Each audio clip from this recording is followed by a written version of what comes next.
This video is for section 1.4. Our objective for this section is to solve linear equations. We're going to start with example 1. This is on page 42 of the textbook. It says to solve and check 2x plus 3 equals 17. So when we're solving, what we're really doing is we're trying to get x by itself. So that's our goal. Our first step here is going to be to subtract 3 from both sides. When we're getting x by itself, we go backwards through order of operations. So we get rid of things that are added and subtracted first, and then we get rid of things that are multiplied. So I'm going to do 17 minus 3 and get 14 on that side. Now this is 2 times x here. I need to do the opposite, so I need to divide both sides by 2 to get rid of the 2. And that's going to give me an answer of x equals 7. And what this means is that if I were to plug 7 into my original equation for x, I should get the same thing on both sides of the equation. The equation should come out to be true. So to check my answer here, what I'm going to do is I'm going to plug in whatever I get for my answer. In this case it was 7. Plug in 7 for x. And so my equation here is 2x, so it's going to be 2 times 7 plus 3 equals 17. Now, order of operations, I need to multiply 2 times 7 first. Multiplication comes before addition, and then do plus 3. 14 plus 3 does equal 17, so I get the same thing on both sides of the equation. The equation is true because 17 does equal 17, and so the answer checks out. One thing that I want to show you in terms of doing the homework is that when you are doing the homework problems, it's going to give you the equation to solve and check, and then it's going to say the solution set is, and it has a bracket with a square inside. This book likes to use set notation. Basically, it just means that you're going to type the number that you get for the answer into the box. So for this one, my answer would be x equals 6. I don't type x equals in the box, I just type the number that I get. And so I would just type the number 6, and then I would hit the, this up a little bit, hit the check answer button, and that's going to confirm that my answer is correct. So just some advice on when you're doing the homework. What you should do next is look at checkpoint problem number 1. This is in the textbook also. The problem is 4x plus 5 equals 29. So solve and check that. You should do this in your notes, and then you can check your answer in my notes that I have posted on Blackboard in the PDF file. So do this problem right now, pause the video, and then once you're ready, you can resume the video by looking at the next part. So what we're going to look at next is solving a linear equation, some steps for solving a linear equation when it's a little bit more complicated. And so the first thing that we're always going to want to do is to simplify each side. And we do that by removing grouping symbols,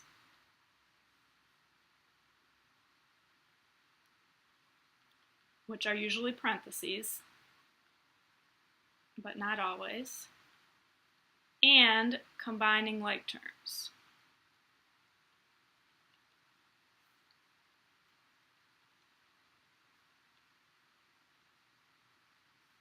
Once we've done that, our next step is to get variable terms, all variable terms on one side, and numbers on the other side. Get variable terms on one side and numbers on the other side.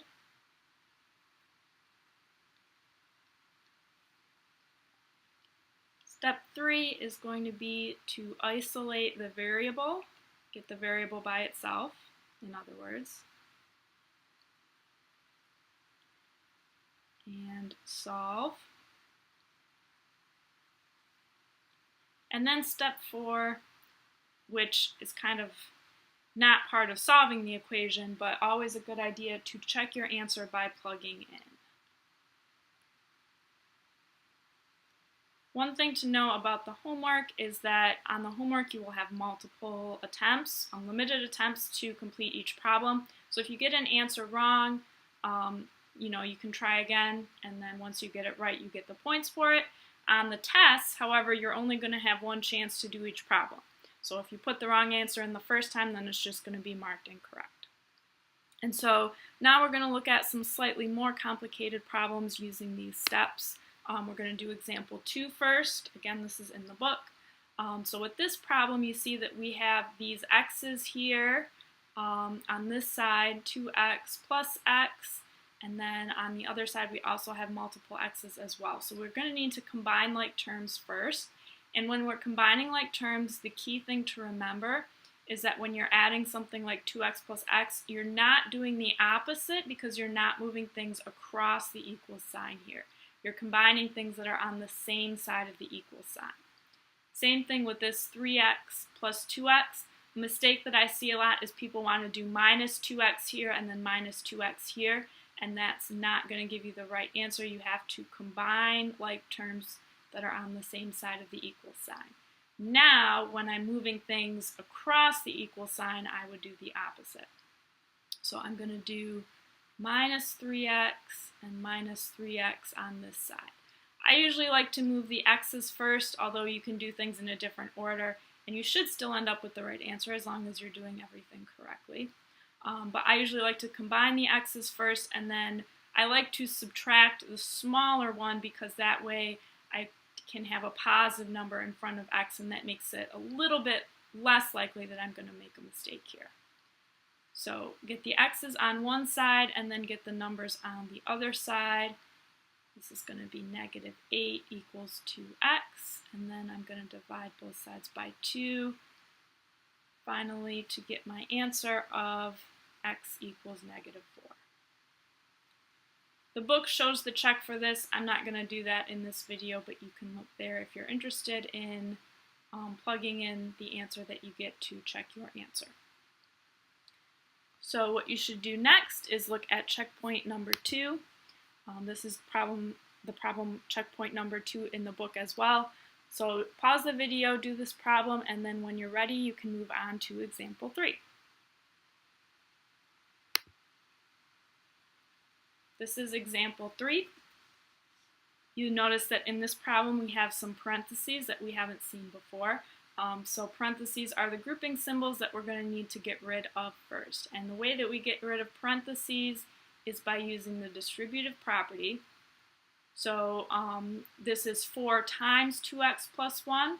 So I need to multiply 4 by both terms inside of the parentheses. 4 times 2x is 8x, and then 4 times 1 is 4. And I have a minus 29. I also have parentheses on the right side of the equation. I need to get rid of those as well. And again, I do that using the distributive property. So we have 3 times 2x is 6x, and 3 times 5 is 15. And be careful that you're getting the sign correct. And then I need to combine like terms here. So plus 4 minus 29. Again, make sure you're not doing the opposite, but you're just combining. That should be 4 minus 29 is negative 25. Everything else stays the same. Now I want to get the x's on one side. I'm going to move the 6x over in this one because that's smaller. I want to keep a positive number in front of x if I can. And then I need to move the 25 over by adding it to both sides. And that's going to give me 2x equals 10. Last step is to divide both sides by 2. And that's going to give me my answer of x equals 5.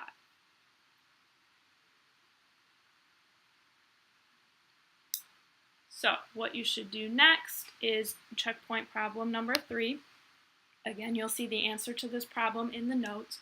You want to be careful with this problem when you're distributing because this is -3 times x and -3 times +2. So be careful, make sure that you're getting the signs correct on that.